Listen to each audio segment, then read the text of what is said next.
All right, Dylan, another hard-fought, full-team effort tonight. You guys have won 6 of 8 now. What's been kind of the key to turning the corner a little bit here in the past few weeks? I think you're just seeing a group, a young men that are, playing for each other. At some point in the season, you want to start to see your team do this. I think we've battled through a ton of adversity, well documented in scheduling and injuries and suspensions. We're still reeling a little bit, but it's just really great to see them start to surround each other, and the energy that you don't see, at practice and in the locker room is exceptional right now, and you can start to see it on the bench during the games, and just starting to rally around each other. And there's going to be pockets of adversity as we go along, but great to see them just play for each other. And a guy like Dylan Luke, he's scoring again tonight, and he's more of that grinding sort of guy, but how nice is it to see him contributing that offense?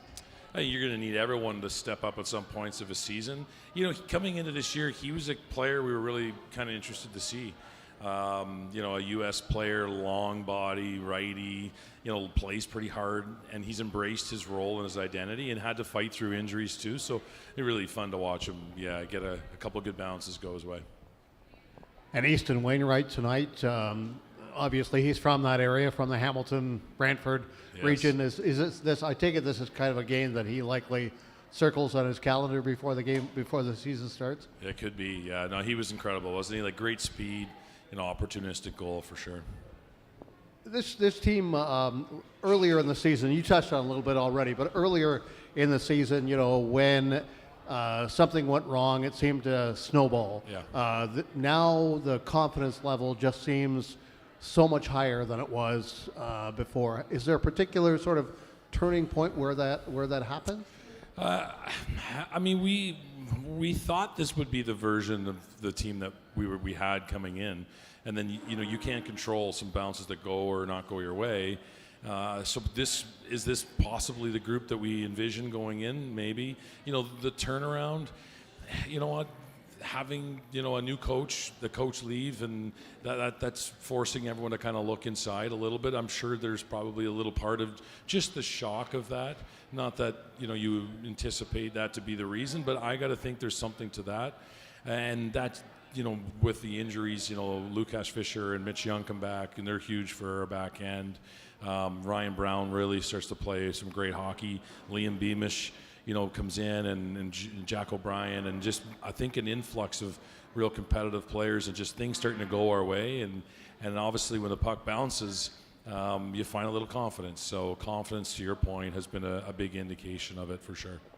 You talked a little bit about Mitch Young, and I think since he's returned now, you're 6-2-1. I think since he's, he was out for a month or what have you. Does that speak to sort of his role and importance with this hockey club? He would know that stat, I can tell you that, but I wouldn't have known that before you told me. What he is, and you see him in the game, is he makes a lot of plays that go unnoticed, very creative. He gets us out of trouble. He's a more competitive player defensively, and that's been a part of his game that we've worked on, and you can see he's taken strides. He's offensively gifted. He's not taking as many risks on the ice. I would agree with you. I think him being back and partnered with Fischer, you've seen the two of them, play pretty well as a group. He's a really important player for us. Yeah. One of the fence posts coming up of the league is the trade deadline. The OA's next Thursday, and the trade deadline for everyone else next Friday. What sorts of conversations do you suspect you'll have over the next week or so, or are you pretty satisfied with what you have right now? Is the deadline next week? Really? Okay. Well, good. I'll have to get to work on it, but. You always listen for sure, a ton of dialogue. I think that's the biggest part of my job, and one of the things that I love the most is just the information seeking. I really like this group, and Alan, you've heard him say it lots of times too, is we're really confident in this group, and we are. There's always a need to do some tweaking.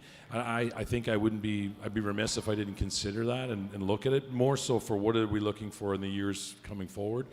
But really happy with a lot of the key pieces. I would expect nothing crazy, definitely, but we're always in the middle of everything because it's kind of fun to have a good feel for things.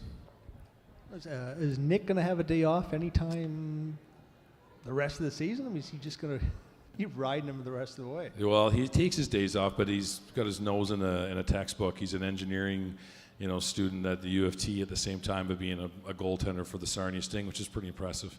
So he managed his time pretty well, but you got to give him credit, right? Like the flurry at the end of the third, that's as good a goaltending I've ever seen, and the guy wearing our colors, truthfully, for the 10 years or so that I've been here, incredible stretch of games for him. And let's go back to Dylan a little bit. When he was playing back in Oakland last year, was he still coming up here and practicing with the team regularly? Yeah, one of the things we'll do with a younger player, and there's a bunch of them this year, is you sign them, you get them in, you acclimatize them. They understand the league, the game, our practice schedule, and you keep them close. So being a St. Louis kid, Dylan Lukey, we wanted him close, so play in Michigan made sense for us and for him. So he was back and forth between Detroit and here many times last year. And there's still some progress in his game, but really exciting to watch him take some strides for sure. And, you can look at Chase Kahan, Ryder Simpson as two other similar guys that we bring in and out of here that you might not see in the ice, but they're in and out of here all the time, on almost a weekly, monthly basis for sure. I guess, the team has been so busy, with the games so far with our schedule. Now you get a little bit of a break this month. Yeah.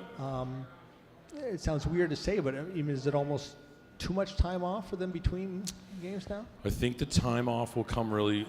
We do have a new coach coming, so that announcement's kind of days away. So I think the timing actually is great. You'll see just that opportunity to kind of get around each other and take a deep dive and really focus on player development. This is the best development league in the world, and it's not all winning and losing hockey games. So we'll spend the next these 4 or 5 days of practice each week to just kind of focus in on little development techniques. Our power play obviously would be a big focus too. So I would say to a degree, but our goal over the next 3 months isn't just the wins and losses. It's developing real good young hockey players, and we'll take advantage of the time.